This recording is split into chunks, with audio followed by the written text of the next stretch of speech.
All right, so last week was talking about the pressure cooker metaphor, the pressure that builds up inside of us when we don't allow ourselves to feel our feelings. Because I like this metaphor so much, I decided to make an extended universe. The second part of the metaphor, which is really important, is where does this pressure even come from? Why is it building in the first place? Why is it making you feel like you're going to explode? What is making the water boil? So to extend this metaphor, we've also got the fire under the pressure cooker. If you can imagine, you've got a gas stove with a hob and multiple rings of fire. A ring of fire. Sorry, the fire that sits under your pressure cooker represents the beliefs that are building this pressure. A belief is just a thought that you keep thinking. A thought that is on repeat in your head, and it's been on repeat so long and so often that it becomes part of the furniture of your internal world. And it kind of goes unquestioned. And you can turn the fire up or down by how much you invest in those beliefs. Why is this important, and how does this relate specifically to chronic pain? So a more clear-cut chronic pain example might be the belief that says, my body is broken. Whatever that may look like for you, it's probably crossed your mind. It may be playing in the background as this assumption or this truth. It's a flame that just keeps burning, keeps the pressure up, keeps you feeling like I could break at any moment. But if it goes on unrecognized, unquestioned, and allowed to just keep burning, your pressure is always going to build. Last video, we talked about how to let that steam off. You know, when you've reached 10 out of 10 pressure and the steam is leaking out of the sides and the cooker is just kind of ready to explode, that's the moment that you don't even care what you believe. You just need to let that pressure off by feeling the grief, feeling the anger, feeling the sadness, feeling the frustration, and just letting it go. No analyzing, no getting stuck in the weeds. Let that feeling express itself. But then you do need to ask yourself, how did all that pressure build in the first place? What are the individual flames that are burning the brightest, that are causing the most heat and building the most pressure? When I was sick, it was definitely a thought of my body hates me, which is so illogical. It was a little nagging thought that just became bigger and bigger and bigger and bigger with every day, week, month, year that passed, that I was in pain and I was sick. It became like a script that I would sort of say to myself. My body is broken, my immune system is shot, and I had internalized them and I had made them my reality. I had made them so true within myself. And those beliefs built the pressure of like, oh my God, I may be stuck like this forever. And there was definitely a process for me of letting go of the pressure and then examining my beliefs and releasing the pressure and examining the beliefs and releasing the pressure and examining the beliefs. Voiceover Ellen here. Editing Ellen can't make it because she's in her pajamas and no one needs to see that.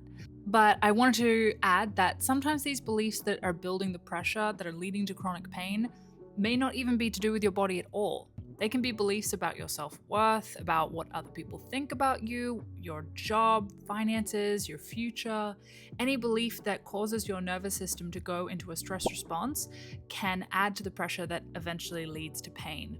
These beliefs might not be related to your body, but they are still influencing the way your body experiences stress, which can contribute to physical pain. There is no way to just overnight change all of your beliefs that you've held for years, but one at a time, I slowly turn down the heat on each belief that was working against me and working against my ability to allow my body to heal, to allow myself to go into a parasympathetic nervous system state. These beliefs, because they're so juxtaposed to what is really happening, you know, say like, my body hates me, was undoubtedly false. To hold that belief is so counter to what the nervous system needs to relax. These beliefs aren't evil or bad. They're just not helpful. anymore. And that's an interesting point, is the anymore. At one point in your life, these beliefs were probably very helpful. Even if you can't understand that now, at some point in your life, these beliefs probably protected you in some way. A child who grows up in an abusive household may learn that it is safer to hold everything in. And in that scenario, in that situation, at that time, that's probably true. That child taught themselves a safety tool. There's so many ways it can express itself. Other people may learn like it's safer to be angry, it's safer to be aggressive. But the thing is that when we leave those scenarios, when the child grows up, moves away, and has their own space and their own environment, and actually does have safety, like physical safety, and they no longer need to hold everything in. It's not so simple of like, just because your environment changes, your beliefs change. Especially when they're held for a really long time. Those beliefs will keep going in an attempt to protect you, in a survival mechanism kind of way. These beliefs are trying to serve us. These beliefs are trying to protect us. They're just no longer useful. I think that's probably why there's such a strong correlation between childhood trauma or PTSD and chronic pain and chronic illness. There's a lot of studies to show how highly correlated they are. So I think what I'm trying to say is there's no need to see these beliefs and these thought patterns as bad or wrong or as like a mistake, something that shouldn't have happened. What do we do? What do we do about all of this, about all of these beliefs that are burning hot? How can we change them? There are lots of ways to approach this. Yes, you can use cognitive behavioral therapy. You can use acceptance and commitment therapy. You can use any technique that suits you. The one that helped me the most with these beliefs that were so sticky and ingrained and sort of unquestionable because they had been there so long was simply to know that they were there and to become very aware of them and to just see them come up and just watch the feelings that they brought up and the thoughts that came along with them and just continue to sort of detach and just allow it to happen.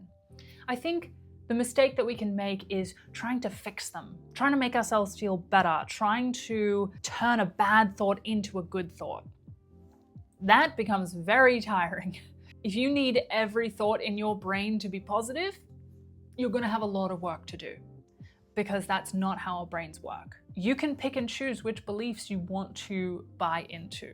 And by simply being discerning about what's useful and what's not useful, what feels good and what doesn't feel good, what feels right and what doesn't feel right, you can turn all of those flames down to the point where it just doesn't boil you over anymore. Personally, I would release the pressure first.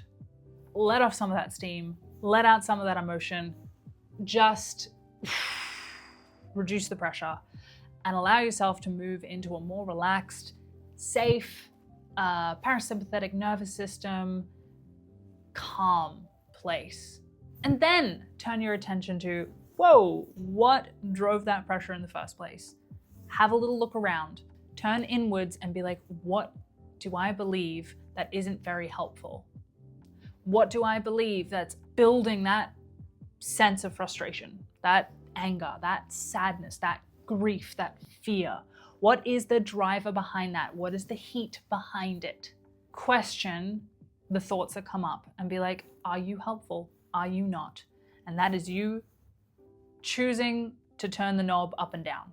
It's not a perfect metaphor. The gas knob is a bit of a stretch. And if you manage to just turn down a couple of really unhelpful beliefs, you might take your heat, your pressure from an 8 to a 6. And believe me, there is a big difference between living on the edge of boiling over and just turning it down a little bit.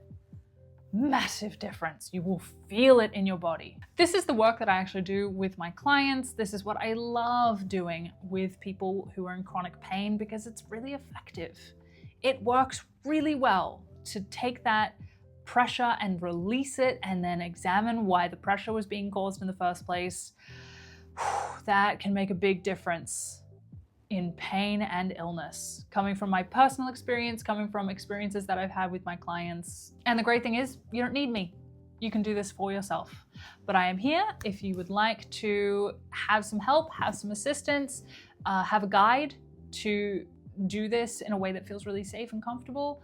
I do online counseling, or if you're in the Sydney area, come and see me in person. Come check out the clinic. Thank you so much for being here. I hope you found this helpful, and I hope you enjoyed the extended universe of the pressure cooker metaphor. Oh God, I'm so lame.